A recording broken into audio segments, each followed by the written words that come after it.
Teman-teman yang dirahmati Allah SWT, kita lanjutkan bahasan kita tentang kehidupan pribadi seorang muslim.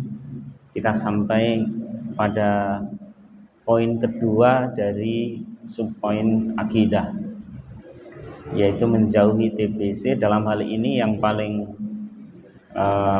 sering kita jumpai adalah syirik, tahayul.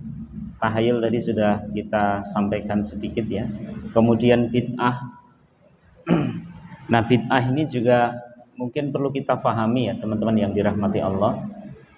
Artinya ketika Muhammadiyah itu memahami tentang bid'ah itu ya, tidak mudah atau tidak sesederhana yang kita pahami selama ini. Ya. Jadi kan ada yang mengatakan bahwa setiap yang tidak pernah terjadi di zaman Nabi terus kita lakukan itu semuanya bid'ah itu.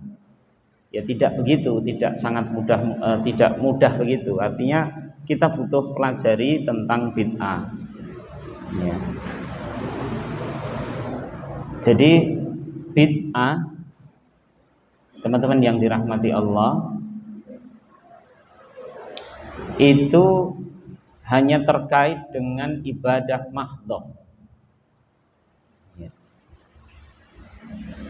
Yang dilarang maksudnya. Kenapa terkait dengan ibadah mahdhah? Karena ibadah mahdhah itu prinsipnya begini. Selama tidak diperintahkan oleh Nabi, maka tidak boleh dilakukan. Ya. Karena sesungguhnya seluruh bentuk ibadah itu dilarang kecuali yang diperintahkan, gitu. Dalam ibadah mahdhah. Contoh sholat. Sholat itu dilarang kecuali diperintahkan oleh Rasulullah. Karena yang diperintahkan oleh Allah melalui Rasulnya hanya 5 kali, ya sudah kerjakan 5 kali itu saja. Lebih dari itu bid'ah namanya. Subuh, zuhur, asar, maghrib, isya. Terus kemudian kita aneh-aneh nambahi 1 gitu.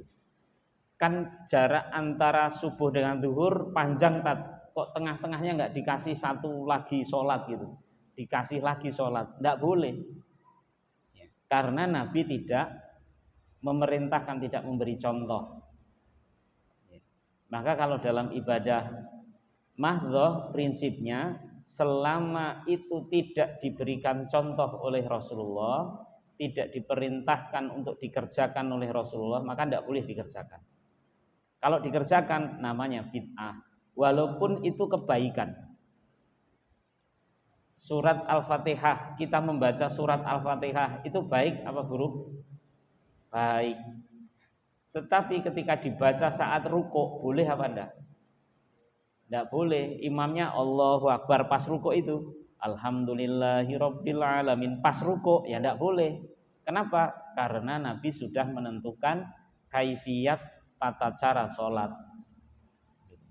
Maka dalam ibadah mahdhah prinsipnya selama tidak dicontohkan oleh Nabi, maka tidak boleh dilakukan.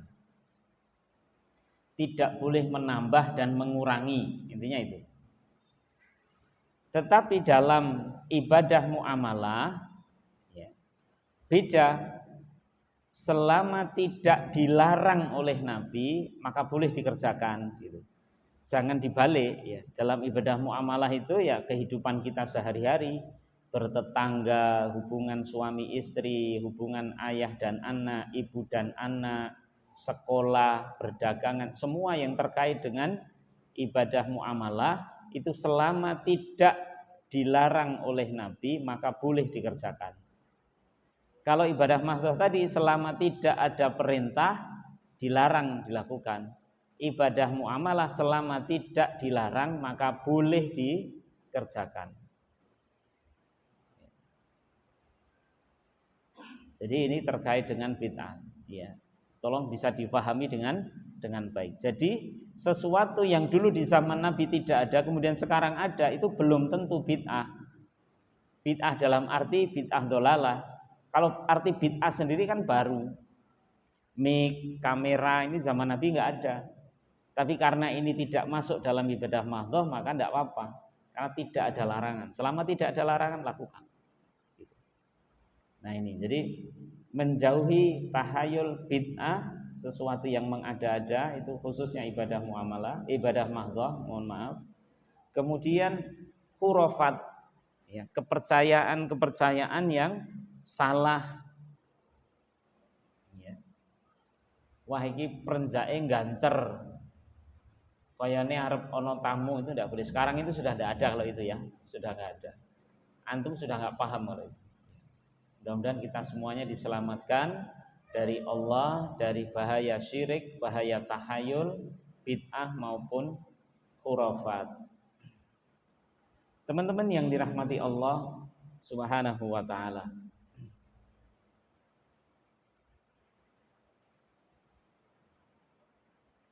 Kita masuk ke slide selanjutnya.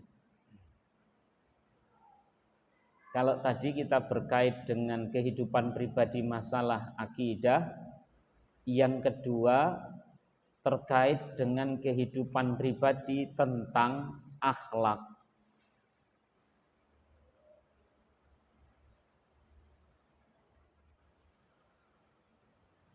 Bagaimana kita hidup ini, tuntutan mana yang kita ambil untuk dijadikan sumber inspirasi dengan akhlak yang kita lakukan sehari-hari, yaitu sumbernya dari akhlak Rasulullah Sallallahu Alaihi Wasallam. Maka yang pertama, ketika kita berbicara tentang akhlak, maka poinnya adalah meneladani perilaku Rasulullah Sallallahu Alaihi Wasallam. Artinya semua yang dilakukan oleh Nabi sebisa mungkin kita tiru, sebisa mungkin kita apa? Kita ambil sebagai bentuk perwujudan akhlak kita.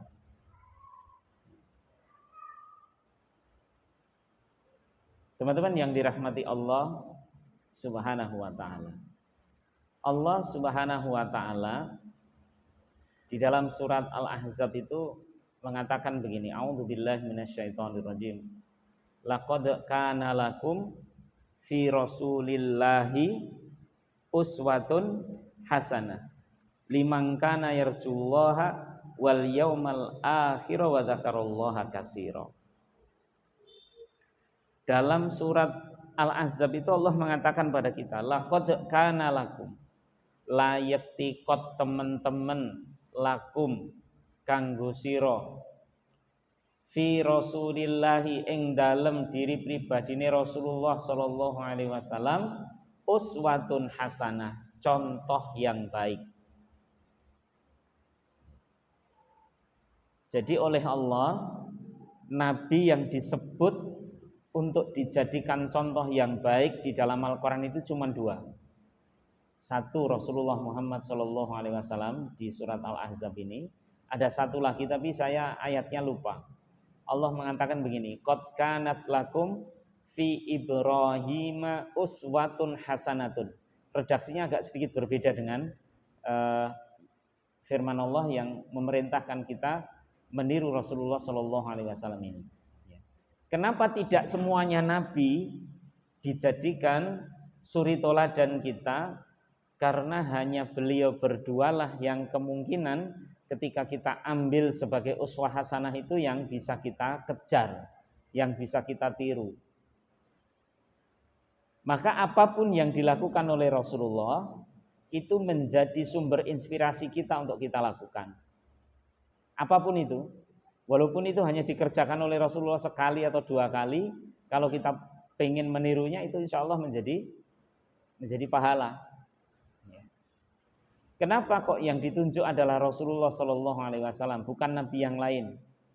Karena Rasulullah Sallallahu Alaihi Wasallam ini sejak kecil terjaga oleh Allah, maksum Rasulullah itu, terhindar dari segala kesalahan. Ya. Maka karena manusia terhindar dari kesalahan, sangat ideal untuk kita jadikan contoh. Dan Rasulullah itu sejak kecil sampai beliau wafat mengalami seluruh fase kehidupan yang juga dialami oleh kebanyakan manusia. Rasulullah itu pernah jadi buruh, pernah apa enggak? Pernah, Rasulullah pernah jadi buruh menggembala kambing dengan orang-orang Quraisy. Maka kalau umatnya ada yang profesinya menjadi buruh, siapa yang dicontoh? Rasulullah. Bagaimana Rasulullah ketika waktu itu menjadi buruh. Tapi Rasulullah juga pernah menjadi panglima perang. Maka kalau ada umatnya yang seorang panglima, seorang tentara, maka siapa yang harus diambil contohnya? Rasulullah. Gitu. Rasulullah juga pernah menjadi penguasa Madinah. Jadi ketika Rasulullah berada di Madinah itu, Rasulullah itu adalah top leadernya Madinah. Maka kalau umatnya ada yang menjadi gubernur, ada yang menjadi presiden, ada yang menjadi bupati, ada rujukannya siapa? Rasulullah. Rasulullah juga pernah menjadi suami dengan istri satu orang, namanya Khadijah, selama 28 tahun. Istrinya satu orang saja sampai Khadijah wafat. Maka umatnya yang menikah hanya kuwateming bojone siji, ya ada contohnya siapa? Rasulullah. Bahkan Rasulullah itu ketika istri beliau wafat pernah menduda walaupun hanya sebentar. Maka umatnya kalau delalai ya ono sing duda misalnya gitu ya. Arep nyuntuh sapa? Ya nyuntuh Rasulullah. Ya. Bagaimana tuh Rasulullah waktu itu ketika duda itu sunnahnya apa? Ya ndang golek bojo gitu. Nah, itu cara kita mencontoh Rasulullah. Setelah itu Rasulullah menikah lebih dari seorang istri. Maka kalau ada umatnya yang kemudian menikah lebih dari seorang istri, ya ada contohnya. Siapa? Rasulullah. Rasulullah juga pernah berdagang. Rasulullah juga pernah menggembalakan kambing. Rasulullah juga pernah, banyak kehidupan Rasulullah yang bisa kita tiru. Coba kalau yang kemudian dikatakan oleh Allah, laqad kana lakum fi Sulaimana, ya. Jadi kita harus mencontoh Nabi Sulaiman. Repot kita. Nabi Sulaiman itu lahir cengeri wis calon raja kok. Karena bapaknya Nabi Daud itu adalah raja. Lahir cengeri wis putra mahkota. Sini ada yang putra mahkota enggak sini? Enggak ada. Nah, lebih lagi Nabi Sulaiman itu menikah, istrinya berapa? 99.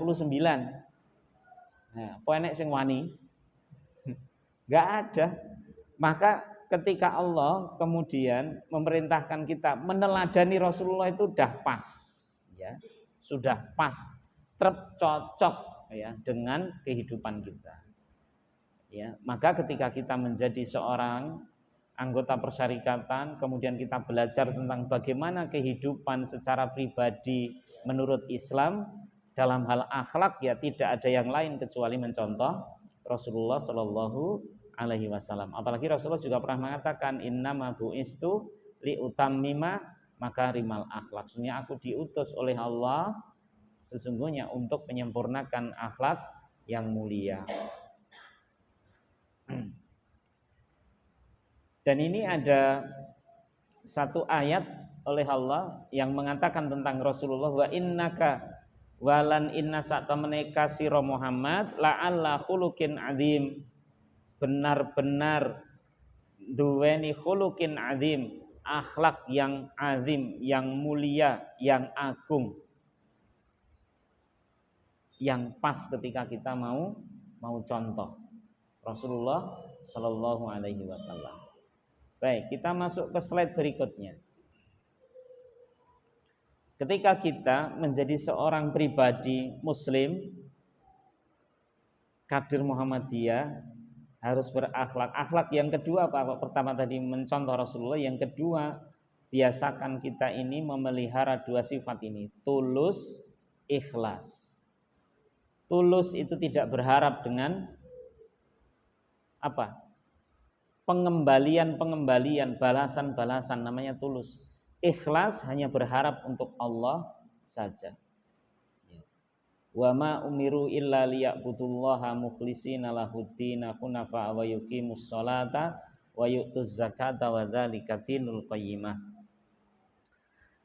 walan ma ora umiru ya ingsun perintahake illa liya'budullaha kejaba sira kabeh kuwi mau ibadah manembah marang Allah mukhlisina lahuddin ya. Mukhlis artinya apa? Mengikhlaskan diri kita lahuddin untuk agamanya ya. Jadi diberi keterangan di sini hunafa wa yuqimus sholata ya. Hunafa wa yuqimus sholata itu tetap ya lurus ya. Wa yuqimus sholata senantiasa mendirikan sholat, wa yu'tuz zakata senantiasa membayar zakat, wa dzalika dinul qayyimah dan itulah agama yang lurus.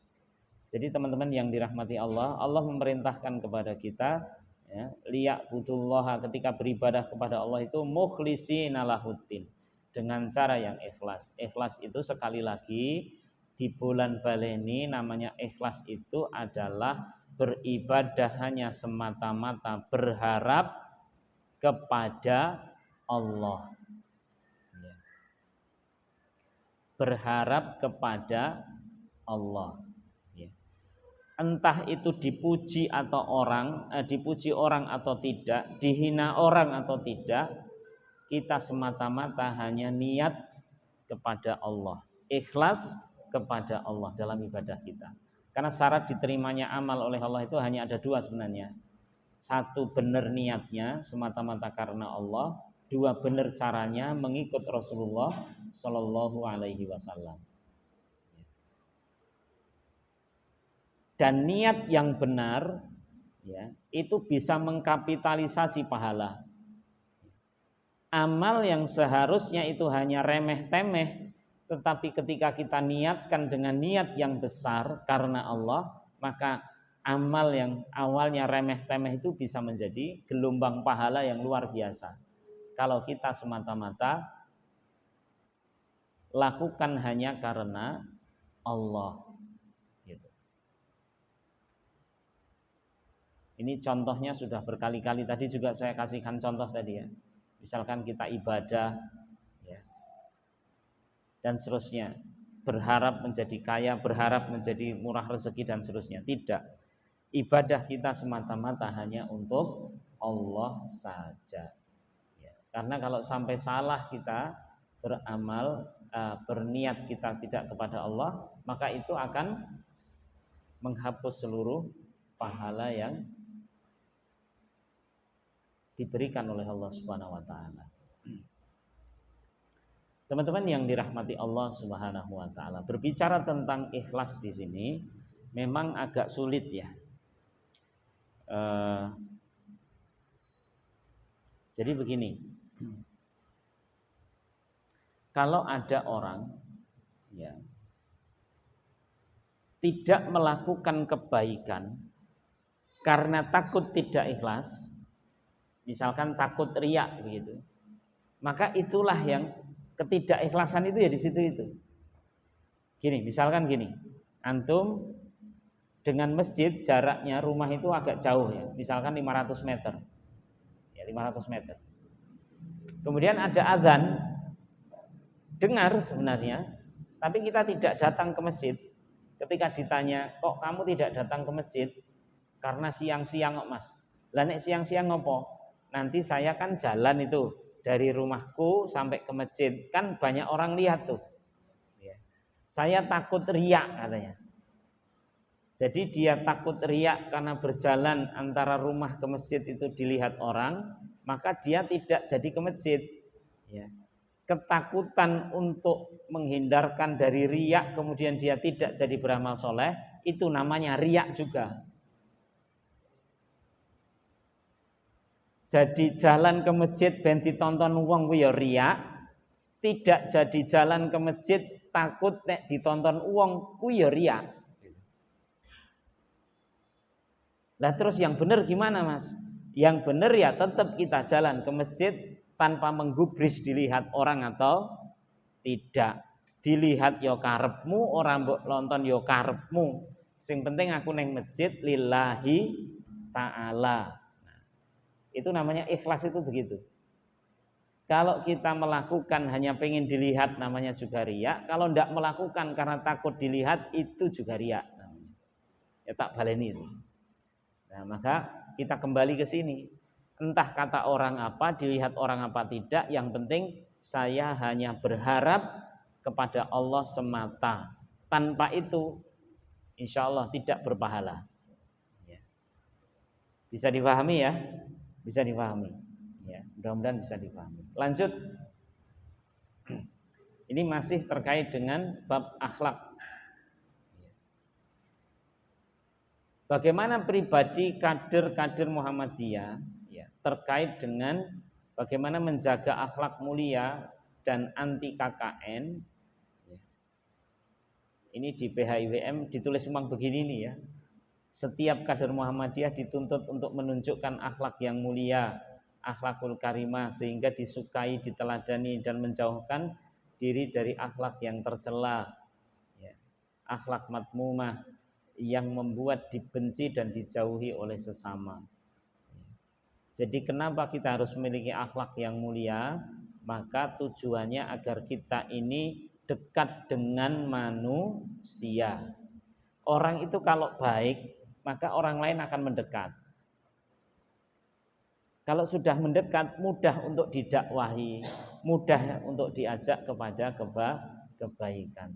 Dan catatan terkait dengan akhlak ini, kenapa kok ini anti KKN masih di bawah-bawah sini, masih di bawah-bawah di PHIWM?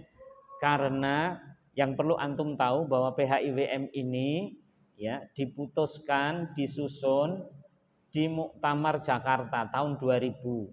Nah, 2000 tahun 2000 kan lagi anget-angete anti KKN. Bahkan tokoh sentral anti KKN kita waktu itu adalah mantan Ketua Umum PP Muhammadiyah Pak Amin Rais. Maka ini kemudian disisipkan menjadi produk ya Muktamar 2000 di Jakarta itu yang dimasukkan dalam PHIWM, terutama masalah kehidupan pribadi tentang akhlak yang mulia dan anti KKN. Intinya anti KKN itu adalah kita sebisa mungkin ya, sebisa mungkin menghindarkan diri dari praktek-praktek ya buruk ya terkait dengan KKN yang merugikan banyak orang ya, terutama merugikan hak-hak publik ya. Dulu sebenarnya kita berharap ketika ada orde reformasi itu kemudian KKN itu hilang. Ternyata sekarang malah merajalela gitu ya, malah merajalela. Naudzubillahi min dzalik. Intinya kita memohon kepada Allah agar dihindarkan dari KKN. Teman-teman yang dirahmati Allah Subhanahu wa taala, kita masuk ke slide berikutnya. Ini kita baru dapat slide yang ke-10 ini. Masih sampai 25 slide ini. Ya, mudah-mudahan nanti bisa selesai. Ya, kenapa? Karena ini jatahnya satu tema, satu pertemuan. Ya, satu tema, satu pertemuan. Masuk dalam hal ibadah. Kehidupan pribadi seorang warga Muhammadiyah dalam hal ibadah. Ya, dalam hal ibadah.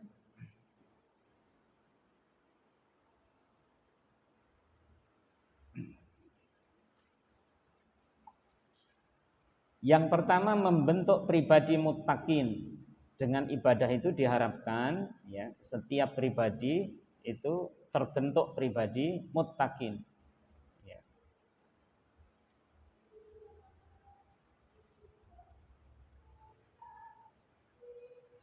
Di dalam hadis qudsi itu Allah mengatakan ya Ibnu Adam, wahai Ibnu Adam, anak-anak Adam.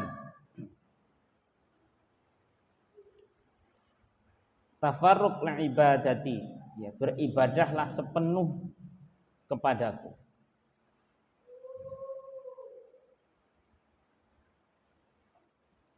Amla'u sadruka ghinai, maka akan aku penuhi hatimu di dalam dadamu itu dengan kekayaan. Jadi kaya hati. Wa asudda faqraka, dan aku penuhi kebutuhanmu. Jadi akan dipenuhi oleh Allah hati yang kaya dan akan dipenuhi kebutuhan-kebutuhan. Wa anna la taf'al malatu yadaka sughla walam asudda faqra. Jika tidak kalian lakukan, niscaya aku penuhi tanganmu dengan kesibukan-kesibukan dan aku tidak penuhi kebutuhanmu kepada manusia. Jadi teman-teman yang dirahmati Allah, sibukkan diri kita ini dengan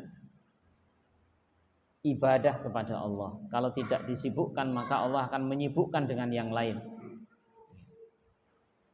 Nah, maka bismillah kita semuanya, mudah-mudahan ya, dengan cara ibadah kepada Allah ini bisa membentuk pribadi kita menjadi pribadi muttaqin. Wattaqullaha la'allakum tuflihun. Ketika kita sudah menjadi pribadi-pribadi yang muttaqin, bertakwa, Allah akan memudahkan segala urusan kita. Tapi sekali lagi, apa yang dimudahkan oleh Allah itu adalah bukan tujuannya, tetapi itu adalah efek. Kalau bertakwa itu tujuannya ya semata-mata kepada Allah. Kemudian yang kedua, dalam hal ibadah kita dituntut untuk melakukannya dengan sebaik-baiknya. Sebaik-baiknya. Contoh misalkan kita mau sholat, wudhu ya dilakukan dengan sesempurna-sempurna mungkin yang bisa kita bisa. Sholat kita lakukan dengan setumak-ninah mungkin yang bisa kita bisa. Yang bisa kita lakukan maksudnya. Jangan asal-asalan. Sebagaimana Rasulullah pernah mengatakan, sebagaimana Allah telah berfirman, "Qul in kuntum tuhibbunallah fattabi'uni yuhibbukumullah." Jika kalian benar-benar mencintai Allah, maka ikutilah aku. Aku di sini adalah Rasulullah. Niscaya Allah akan mengasihi dan mengampuni dosa-dosamu. Teman-teman yang dirahmati Allah, maka ibadah dilakukan dengan serius. Kalau dalam bahasa fikih itu tumak-ninah. Ya, tumak-ninah itu serius, pelan, ya, masing-masing gerakan mendapatkan haknya masing-masing. Maka ibadah dilakukan sebaik-baiknya, puasa dilakukan sebaik-baiknya, yang terbaik lah, ya, yang terbaik. Kemudian lanjut, salah satu sisi kepribadian kader Muhammadiyah yang lain adalah muamalah. Bagaimana kita bermuamalah? Tadi saya sampaikan, muamalah itu boleh mengerjakan segala hal selama tidak dilarang oleh Allah Subhanahu wa taala, tidak dilarang oleh Rasulullah sallallahu alaihi wasallam.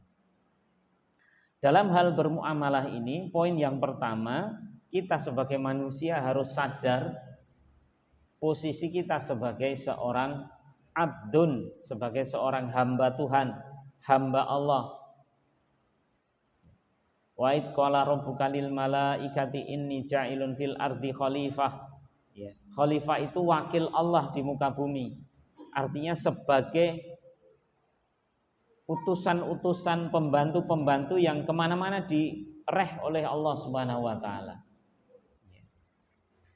Jadi ini yang pertama, kita harus sadar posisi sebagai seorang hamba. Kalau seorang hamba itu ya semuanya harus manut bangun turut dengan Allah Subhanahu wa taala sebagai Rabb. Tidak boleh membantah. Sebagaimana dalam surat At-Tahrim itu la ya'sunallaha ma amarahum wa yaf'aluna ma yu'marun. Janganlah ya tidak melakukan maksiat, ya, la ya'sunallaha ma amarahum wa yaf'aluna ma yu'marun. Menjalankan semua yang diperintahkan wa yaf'aluna ma yu'marun. Intinya semua yang diperintahkan oleh Allah itu kita lakukan. Jangan malas-malas gitu. Yang lain, yang poin kedua masih dalam hal muamalah, kita harus berhusnudzon dalam mensikapi hidup ini. Husnudzon kepada siapa? Kepada Allah. Tidak boleh kita itu suudzon kepada Allah. Apakah ada orang yang bersuudzon kepada Allah? Ya ada saja. Tapi jangan sampai kita yang bersuudzon kepada Allah, jangan sampai kita, ya. Kita harus sebisa mungkin itu berhusnudzon dalam mensikapi ketentuan-ketentuan Allah dalam hidup ini. Karena kalau kita sudah husnudzon kepada Allah, maka Allah akan memenuhi sebagaimana husnudzon kita. Kata Allah dalam hadis qudsi itu, anna inda dzanni 'abdi bi. Ya. Sesungguhnya aku ini bergantung pada persangkaan hambaku. Oh, Allah itu maha pemurah kok. Insya Allah saya akan dicukupi oleh Allah rezekinya. Insya Allah akan mudahkan urusannya untukku. Insya Allah akan, semua kita positive thinking dengan Allah. Maka dengan cara begitu Allah lah yang akan kemudian menyesuaikan diri, sebagaimana firman-Nya dalam hadis qudsi ini, akan menyesuaikan diri dengan persangkaan-persangkaan antum semua.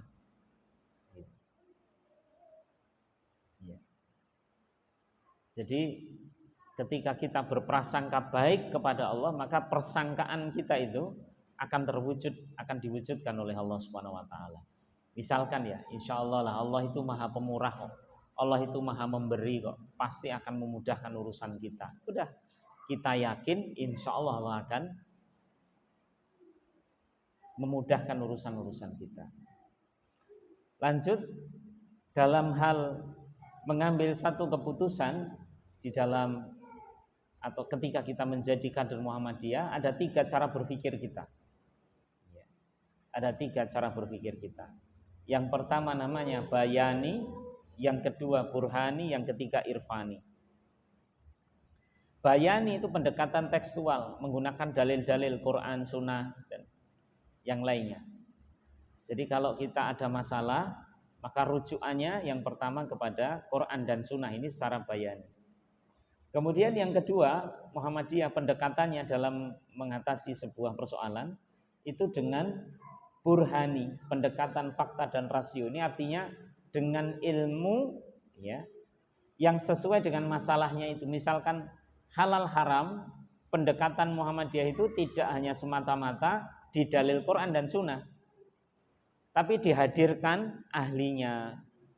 Misalkan kita mau membahas tentang alkohol, mau membahas tentang tape, janiki tape iki halal apa haram toh, kan itu ya seperti cairan yang keluar dari hasil fermentasi, itu semuanya nek kokean ya memabukkan dan seterusnya. Itu butuh bertanya kepada ahli kimia. Apakah duduh tape kuwi termasuk khamr apa tidak, itu yang tahu beliau-beliau. Rantai karbonnya cukup apa enggak ketika akan dikatakan dia sebagai alkohol. Bagi yang belajar kimia tentu tahu ya. Jadi setiap di dalam kimia itu ada namanya rantai karbon itu loh. Aku ya malah ramudeng itu. Ya ada butena, propena, propana, ada dan seterusnya itu ya, tergantung jumlah jumlah rantai karbonnya. Nah itu masuk di alkohol apa belum, itu tergantung ahli kimia yang memutuskan. Dan yang ketiga irfani, pendekatan dengan hati nurani. Artinya ini pendekatan ya selain dengan ayat dan selain dengan penelitian ilmu-ilmu yang sejenis dengan kasus-kasus yang ada. Misalkan kasusnya masalah hukum, yang diundang adalah ya ahli hukum dan seterusnya. Nah itu pendekatannya seperti itu kalau burhani. Kalau irfani pendekatan dengan hati nurani. Ini lebih kepada tazkiyatun nufus ya. Kalau di dalam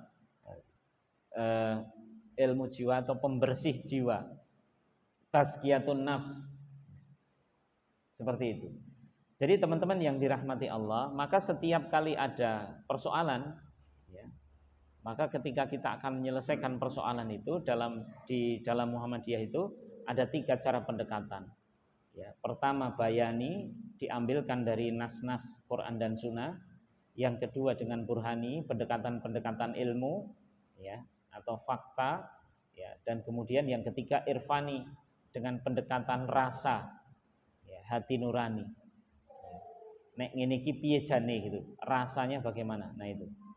Nah, teman-teman yang dirahmati Allah Subhanahu wa taala. Yang terakhir ya, terkait dengan muamalah ini, kader-kader di Muhammadiyah ya, harus memiliki etos kerja Islami.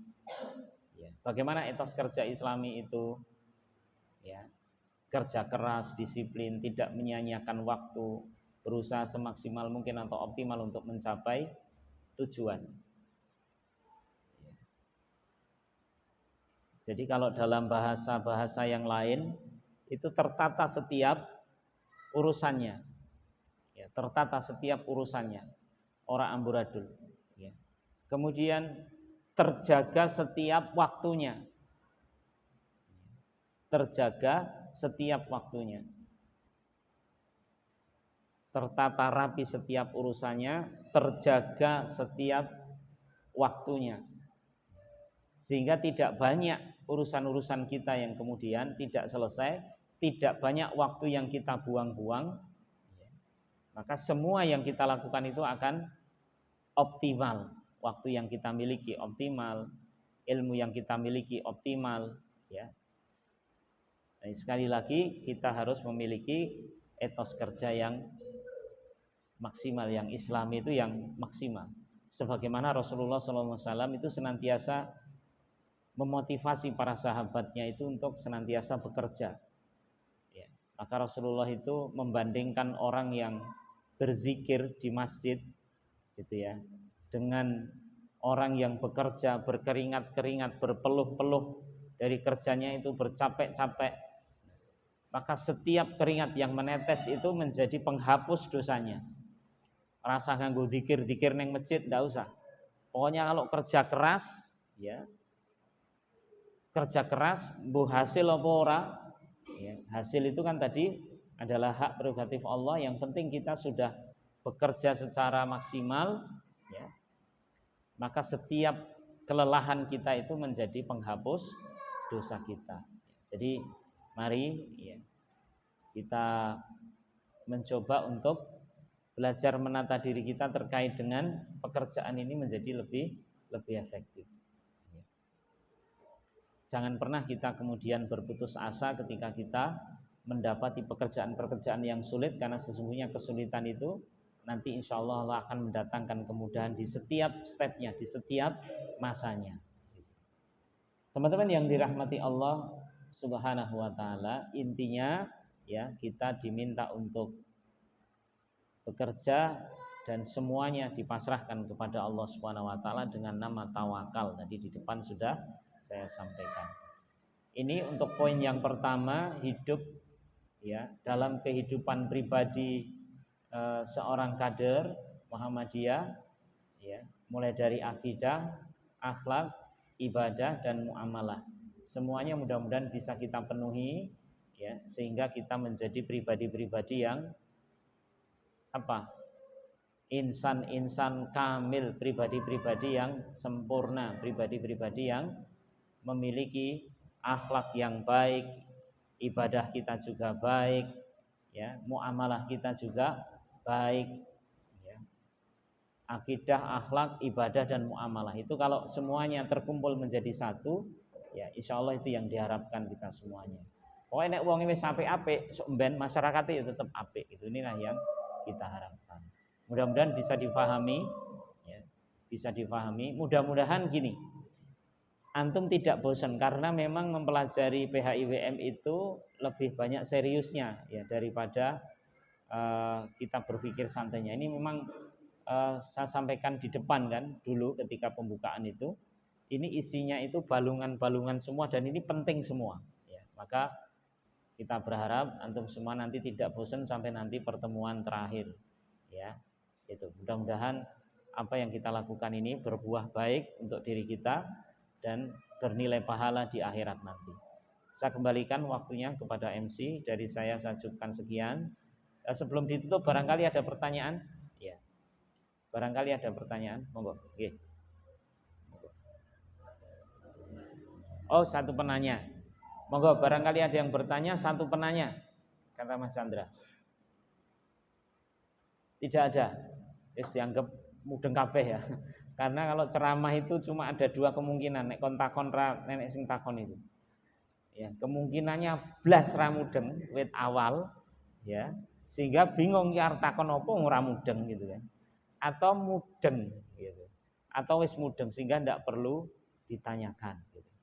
Ya, ini insyaallah nanti lama-lama nanti temanya kan tema-tema yang agak ringan, ini paling berat ini ya. Mulai dari diri pribadi, keluarga. Nah, keluarga ini nanti agak menarik ini nanti. Ini sudah menikah semuanya. Ada yang belum. Nah, ini nanti agak menarik ini. Kemudian bermasyarakat juga agak menarik. Berbisnis apa lagi? Seni budaya ini paling menarik nanti terakhir ini, ya, paling menarik. Ya. Nah, mudah-mudahan kita diberikan istiqomah oleh Allah.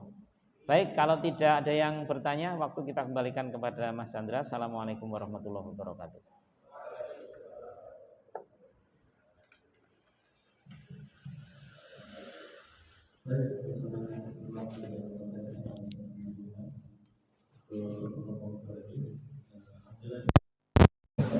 Nah, kita simak bersama ya rekan sekalian untuk materi di malam hari ini.